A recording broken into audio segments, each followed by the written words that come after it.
And here we are in my bathroom. This is what I call the messy middle. Now, it has been messier with construction, but there's still just a couple of details that I have not been able to cross the finish line with. I haven't decided how I want to enclose my shower because there are a couple of options and it's a big difference in price. So it's like, okay, gosh, when you've spent this much, you need to do it the right way. So just go ahead and bite that last bullet and do what you envisioned and intended to do, even though it might cost a little more and be outside of your original budget.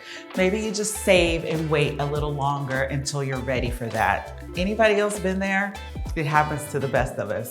And then also the mirror, those are actually the same company. The mirror, the glass company is this, would do the shower enclosure as well as the mirror.